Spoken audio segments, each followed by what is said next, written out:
ఈ సంవత్సరంలో ఏ రాశుల వారికి పెళ్ళిళ్ళు జరుగుతాయి? చాలా కాలంగా వెయిట్ చేస్తున్న వాళ్ళకి ఎవరికైనా ఈ రాశి వారికి పెళ్ళిళ్ళు అవుతాయి అని చెప్పే రాశులు ఏమన్నా ఉన్నాయా ఈ సంవత్సరం? అదృష్టం ఏంటంటే అన్ని రాసుల వాళ్ళకి పెళ్లి జరుగుతాయి. అంటే కొంతమందికి ఏదో దోషాల వల్ల లేకపోతే కొంచెం అదే డిలే చెప్పాను కదా, ఇప్పుడు గురుబలము ఎప్పుడైతే ఉంటుందో అప్పుడు కార్యసిద్ధి 100% ఉంటుంది, వివాహ సిద్ధి ఉంటుంది. గురుబలం అన్ని రాసుల వారికి ఏదో సమయంలో ఉంది కదా, సంవత్సరం ప్రారంభంలో కానీ, సంవత్సరం మధ్యలో కానీ, సంవత్సరాంతంలో కానీ ఏదో టైంలో గురుబలం అనేది వస్తుంది. కాబట్టి ద్వాదశ రాసుల వారికి వివాహ యోగ్యత ఈ సంవత్సరము ప్రసాదిస్తుంది. వారు మంచి ప్రయత్నం కనుక చేస్తూ వారు ఏవేవైతే కోరికలు ఉన్నాయో ఆ కోరికలకు తగ్గట్టుగా వారు ముందుగానే ఎక్కడ సమాచార లోపం లేకుండా మనం ఏదైతే కావాలనుకుంటున్నామో దాన్ని పర్ఫెక్ట్గా కన్వే చేస్తూ మనం ముందుకు వెళ్తే అనుకూల ఫలితాలు ఉంటాయి. ఎప్పుడైతే గురుబలం లేదో ఆ సందర్భంలో దైవబలం పెంచుకోవడానికి విష్ణు సహస్రనామం చాలా ఉపకరిస్తుంది. మమ అతిశీఘ్రమేవ వివాహ సిద్ధ్యర్థం శ్రీ విష్ణు సహస్రనామ పారాయణం కరిష్యే, ఇది సంకల్పం. ఇది చెబుతూ ఆ విష్ణు సహస్రనామాన్ని చదువుకున్నట్లయితే ఆ సందర్భంలో వారికి అనుకూలత చేకూరుతుంది. మొత్తం మీద ద్వాదశ రాసులకి శుభకాలం ఈ సంవత్సరం. అలాగే ఈ రోజుల్లో చూసుకుంటే భార్యాభర్తల మధ్య సఖ్యత అనేది చాలా వరకు లోపిస్తుంది. అవును, ఈ విడాకులు ఎక్కువగా అయిపోతున్నాయి. సో ఇలాంటి స్టేజెస్ నుంచి బయటపడాలంటే ఏం చేయాలి? అండ్ అలాగే ఏ ఏ రాసుల వారికి ప్రమాదంలో ఉన్నారు? విడాకుల నుంచి బయటపడాలంటే ప్రధానంగా పెళ్లి చేసుకోబోయే ముందే ఇద్దరికి జాతకాలు సంపూర్ణంగా కలుస్తున్నాయా, అలాగే ఇద్దరికి మనకి అష్టకూట పొంతన అనేది ఉంటుంది, అది సంపూర్ణంగా కలుస్తుందా, అదేవిధంగా ఫస్ట్ ఇద్దరికి నచ్చిందా, అది ప్రధానం. వాళ్ళిద్దరి మనసులు నచ్చినాయి. First impression is the best impression అంటారు. ఫస్ట్ ఇంప్రెషన్లో ఏదో కొద్దిగా నీకు తేడా కొట్టింది, ఆ తర్వాత మళ్ళీ వాళ్ళు అప్రోచ్ అయ్యారు, ఆ తర్వాత బాగా అనిపించింది, నువ్వెంత మీరు కన్విన్స్ అయ్యి ముందుకు వెళ్ళినా అక్కడ అదేదైతే పడిందో, ఫస్ట్లో ఏదైతే పడిందో అదే ముందుకు సాగుతూ ఉంటుంది. దాన్ని మనం అరెస్ట్ చేసుకోవడానికి చాలా టైం పడుతుంది.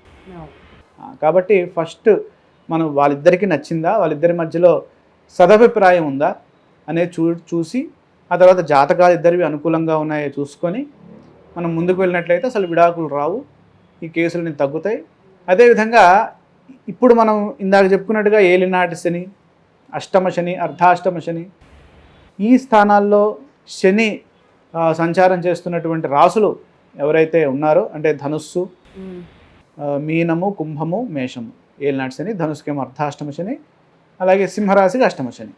ఈ రాసుల వారు మిస్అండర్స్టాండింగ్స్కి లోన్ అవ్వకుండా, మనం రామ అంటే వాడికి ఇంకోలాగా అనిపిస్తుంటుంది, అలాంటివి మిస్కమ్యూనికేషన్ కాకుండా మనం మంచి భావంతో ఉంటాం, లోపలంతా సదభిప్రాయమే ఉంటుంది, కానీ మనం ఎక్స్ప్రెస్ చేయడంలో కంగారు పడతాం, దానివల్ల వాడేదో అనుకుంటాడు.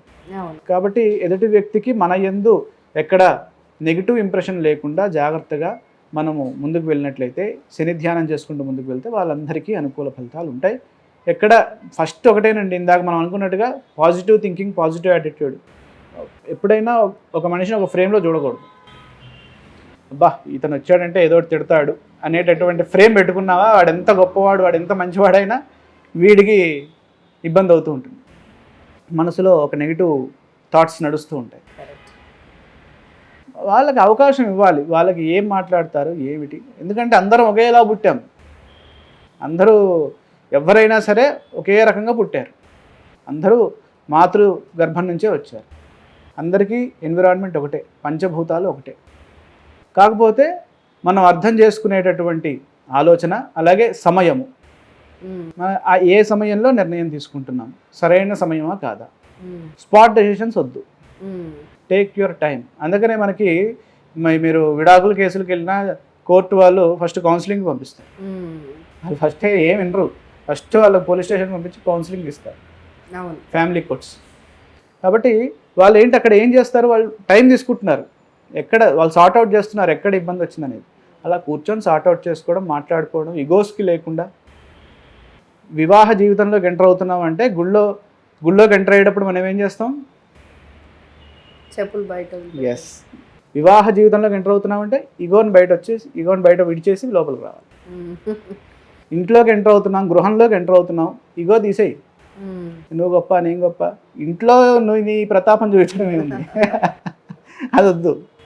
ఈగోస్ తీసేసి, ఎందుకంటే ఎవరైనా ఇప్పుడు ఇందాక మనం అనుకున్నాం, ఈ డిజిటల్ యుగంలో ఎవరైనా ఈ టెన్షన్స్ తోటి బ్రతుకుతూ వాళ్ళ ఆయుర్దాయాన్ని 120 సంవత్సరాలు ఉన్నటువంటి ఆయుర్దాయాన్ని 100కి దింపాం, 100 నుంచి 80కి దింపాం, 80 నుంచి 60కి వచ్చింది. ఇప్పుడు 60 ఏళ్ళు బతికితే వాడు గొప్పగా బతికినట్టు అలా అయిపోయింది.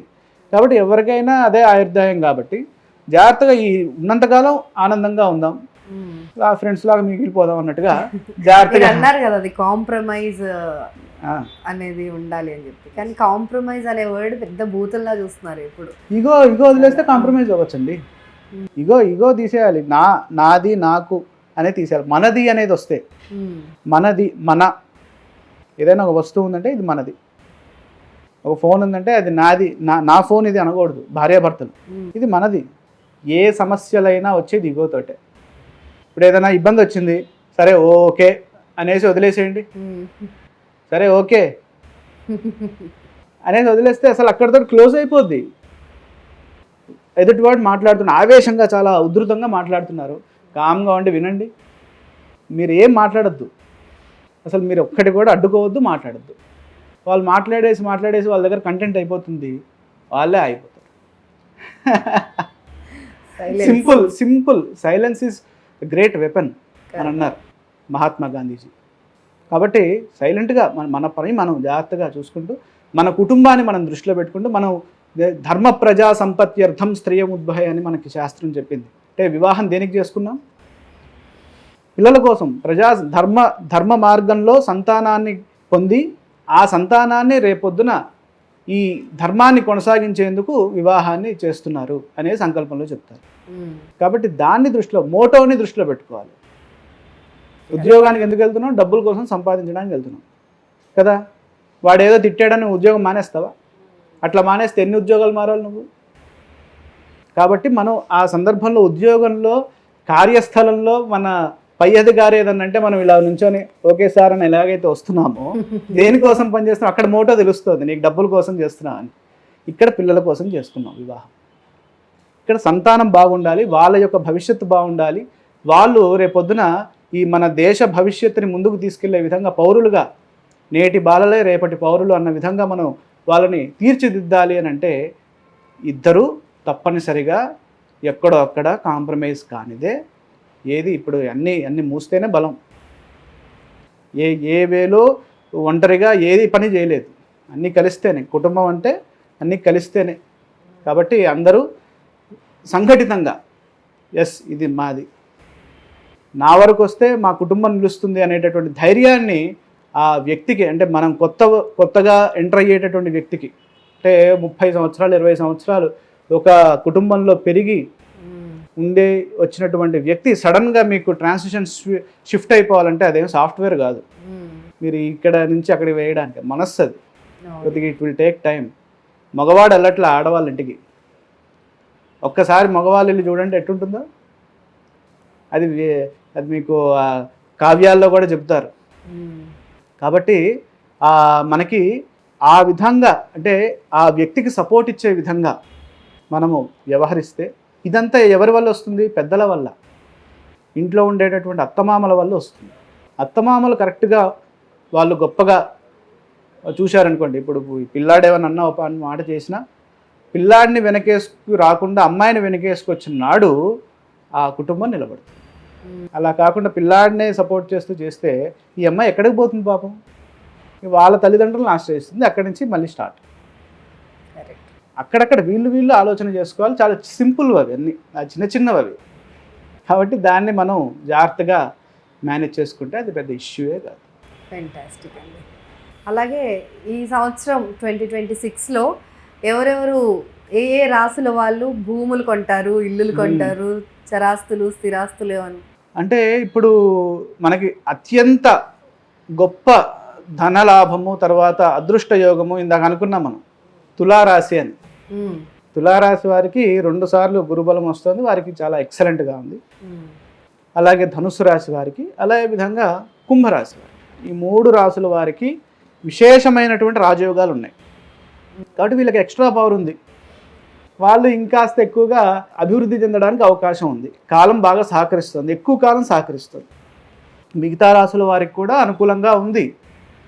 ఎప్పుడెప్పుడైతే గురువు వారికి అనుకూలిస్తున్నారో ఆ సందర్భంలో వాళ్ళు పెట్టుబడులు పెట్టడం, వ్యాపార విస్తరణ చేయడం ఇలాంటివి చేస్తే వారికి దైవబలం సహకరిస్తుంది.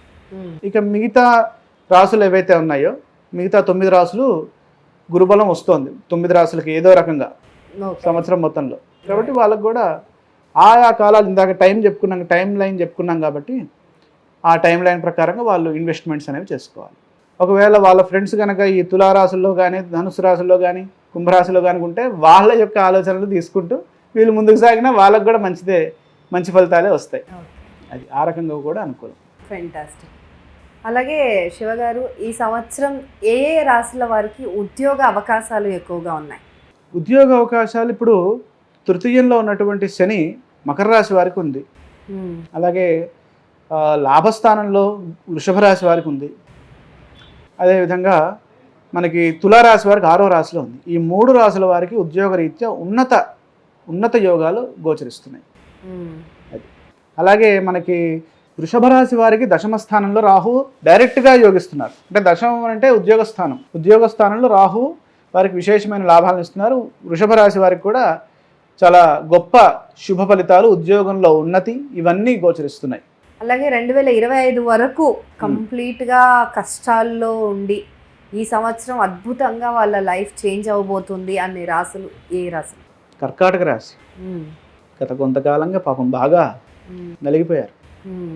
ఎందుకంటే ఒక రకంగా అష్టమంలో రాహువు, అలాగే శని కూడా అనుకూలంగా లేడు, ద్వాదశంలో గురువు ఉన్నాడు, తర్వాత జన్మంలోకి వచ్చాడు, మళ్ళీ ద్వాదశంలోకి వెళ్ళాడు, అలాగే ద్వితీయంలో ఉన్నటువంటి కేతువు. అంటే 4 గ్రహాలు మనకి పనిచేయాలంటే 4కి 4 గ్రహాలు నెగిటివ్ని ఇస్తున్నాయి. అంటే వాళ్ళు చాలా కష్టపడ్డారు కర్కాటక రాశి వారు. వారికి ఈ సంవత్సరము మంచి ఫలితాలు వచ్చే విధంగా గురువు వారికి యోగిస్తున్నారు. ఒక చేంజ్ ఓవర్ ఈ 2026వ సంవత్సరంలో సంవత్సర అంతంలో, అంటే అక్టోబర్ 31 నుండి డిసెంబర్ అంతంలో చాలా మంచి ఫలితాలు, గొప్ప అంటే ఇప్పటి వరకు పడిన శ్రమకి ఒక కొలిక్కి వచ్చే విధంగా ఉంటుంది వారికి. అలాగే శని ప్రభావం, శని దేవుణ్ణి చూసి చాలా మంది భయపడతారు. ఆయన పేరు తలుచుకోవాలంటే కూడా వణికిపోతుంటారు అనమాట. అసలు ఎందుకు అంత భయపడతారు? అసలు శనిదేవుడు మన జీవితంలో ఎలాంటి ఫలాలను ఇస్తూ ఉంటారు? ఎందుకు ఆయన అంత కఠినంగా వ్యవహరిస్తారు? ఏ గ్రహమైనా డైరెక్ట్గా అది వచ్చి మనకు ఫలితాన్ని ఇవ్వదు. అంటే నీకు ఉద్యోగం రావాలి లేదా వివాహం కావాలంటే మన ప్రయత్నం ఆ కాలంలో చేస్తే మనకి మంచి ఫలితాలు వస్తాయి. అలాగే శని కూడా ప్రధానంగా శాస్త్రంలో ఏం చెప్తారంటే చీకటికి సూర్యుడేమో వెలుతురు, శని చీకటి. అంటే కాస్త నెగిటివ్ అంటే అధర్మము, తర్వాత చెడు గ్రహాల్లో శని ఉన్నది. అంటే శుభగ్రహాలు అశుభగ్రహాలు, అందులో అశుభగ్రహాల్లో శని భగవానుడు ఉన్నాడు. ఈ శని భగవానుడు సహజంగా ఆయన్ని చూస్తే భయపడాల్సిన పనేమీ లేదు. కారణం ఏంటంటే అది చాలా అందమైనటువంటి గ్రహం. అది దానికి ఉన్నటువంటి వలయాలు కానీ దానికి ఉన్నటువంటి ఇది కానీ ఏ గ్రహానికి లేవు. చాలా మీరు ఇంటర్నెట్లో కొడితే కూడా చాలా బ్యూటిఫుల్ ప్లానెట్ అని వస్తుంది. ఇది జ్యోతిష్ శాస్త్రం అంతా అంటే దీన్ని ఎలా వాడాలి అని అంటే ఒక సూచన శాస్త్రంగా వాడాలి. ఏ గ్రహము నీకు పాజిటివ్లో ఉన్నంత మాత్రాన నిన్ను తీసుకెళ్ళి సీఎం సీట్లో కూర్చోబెట్టదు, నెగిటివ్లో ఉన్నంత మాత్రాన ఇబ్బందినివ్వదు. ఏదైనా మన చేతుల్లోనే ఉంటుంది. ఇక్కడ చూసుకున్నప్పుడు శని ఎప్పుడైతే దుస్థానాల్లో సంచారం చేస్తూ ఉంటారో, శని ప్రధానంగా జన్మరాశిలో, అలాగే ద్వితీయంలో, అలాగే ద్వాదశంలో, ఇందాకే మనం అనుకున్నాం శని మందగ్రహము, అలాగే కర్మకారకుడు. ఆయన వ్యతిరేక స్థానాల్లో ఉన్నప్పుడు శాస్త్రాలు ఈ విధంగా, ఋషులు ఈ విధంగా మనకి సూచన చేశారు, అయ్యా నువ్వు ఇక్కడ ఉంటే మంచి ఫలితాలు ఇవ్వవు. ఇప్పుడు గురువు కూడా అష్టమంలో ఉంటే మంచి ఇస్తాడా? మంచిని ఇవ్వడు కదా. అలాగే 6వ రాశిలో ఉన్నాడు గురువు, మంచినిస్తాడా? ఇవ్వడు కదా. అదేవిధంగా శని తృతీయంలో ఉన్నాడు, గొప్ప ఫలితాలు ఇస్తాడు. అంటే ప్రతి గ్రహము పాజిటివ్ని ఇస్తుంది, నెగిటివ్ని ఇస్తుంది. శని ఒక్కడిని నెగిటివ్ని చూడాలి, శని ఒక్కడిని నెగిటివ్గా మనము అలా మన మైండ్ సెట్ అలా ఫిక్స్ అయింది, కానీ అలా చూడాల్సిన పనేం లేదు. ఇక్కడ మనకి శాస్త్రాల్లో ఏలినాటి శని, అష్టమ శని, అర్ధాష్టమ శని ఎవరికైతే నడుస్తున్నాయో వాళ్ళకి మాత్రము ఋషులు ఈ విధంగా నెగిటివ్లో ఫలితాలు ఉంటాయి, కాబట్టి ఈ శని ధ్యానం చేసుకోండి అని చెప్పారు. ప్రధానంగా నిర్లక్ష్యం, అశ్రద్ధ, అజాగ్రత్త, ఈ 3 రాకూడదు శనిదోషం ఉన్నప్పుడు. ఈ 3టిని జయించావా అసలు శని నీకు విపరీతమైనటువంటి సౌఖ్యాన్ని ఇస్తాడు. నువ్వు జయించు ఫస్ట్.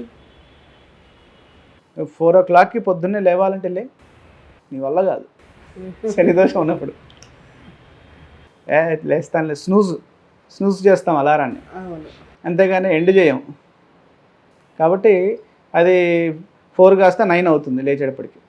ఈ విధమైనటువంటి ఫలితాలు ఉంటాయి. అంటే ఇక్కడ మనం గుర్తుపెట్టుకోవాల్సింది ఏంటంటే శని దోషం ఉన్నప్పుడు మరింత జాగృతతో, ఏకాగ్రతగా, శ్రద్ధగా ముందుకు వెళ్ళాలి.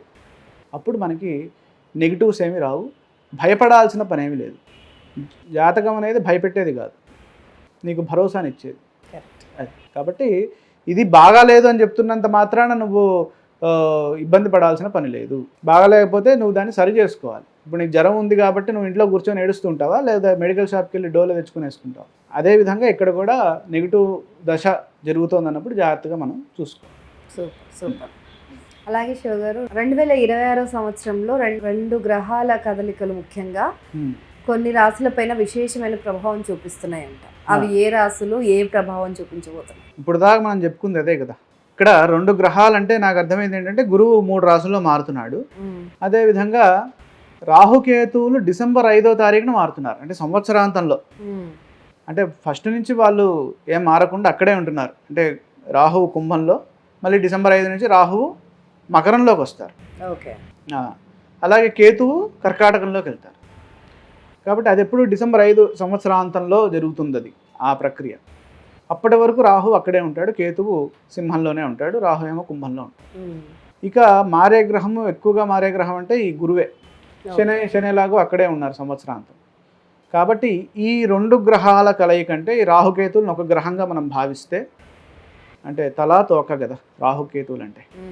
కాబట్టి ఆ 2 గ్రహాలని, రాహుకేతు ఛాయాగ్రహాలని ఒక వరుసలో, తర్వాత గురువును ఒక రకంగా చూసినప్పుడు 2 గ్రహాలు ఉన్నప్పుడు మనకి ప్రధానంగా రాహుకేతువులు ఎవరికి యోగిస్తున్నారు? మేషరాశి వారికి లాభంలో రాహువు, అలాగే వృషభ రాశి వారికి, తర్వాత అదేవిధంగా కన్యా రాశి వారికి రాహువు 6వ స్థానంలో, అదేవిధంగా వృషభ రాశి వారికి 10వ స్థానంలో, అలాగే ధనుసు రాశి వారికి 3వ స్థానంలో. ఇలా ఈ 4 రాశుల వారికి అనుకూలంగా ఫలితాలు ఇస్తున్నారు రాహువు. ఈ సంవత్సరాంతం అంతా అనుకోవచ్చు, ఎందుకంటే డిసెంబర్ 5వ తారీఖు కదా, ఆ లాస్ట్ 2 వీక్స్ ఏముంది, అది ఇబ్బంది లేదు. కాబట్టి అది బాగానే ఉంది. తర్వాత గురువు మాత్రము ప్రతి రాశికి యోగాన్ని ఇస్తున్నాడు. 12 రాశులకి యోగాన్ని ఏదో విధంగా. దైవబలం ఒక్కరోజున్నా చాలు గొప్పవాడు అయిపోవడానికి. అంటే ఉపయోగించుకునేవాడి చేతిలో ఉంటే దైవబలం. అంటే మీ చేతికి కత్తిచ్చి తిప్పమంటే తిప్పలేరు, అది సరైన వాడి చేతిలో పడితే దాన్ని ఏ విధంగా వాడాలో ఆ విధంగా వాడతాడు. కాబట్టి ఆ రకంగా మనము ప్రయత్నం చేయాలి. కాబట్టి 12 రాశుల వారికి అనుకూల ఫలితాలు గురువు ప్రసాదిస్తున్నారు. కాబట్టి 2026 సంవత్సరం చాలా అదృష్ట సంవత్సరం, లక్కీయెస్ట్ సంవత్సరం, దైవబలాన్ని సంపూర్ణంగా మనపై కురిపించేటటువంటి సంవత్సరంగా మనం చూడొచ్చు. చాలా చాలా ధన్యవాదాలు శివ గారు. నమస్కారం.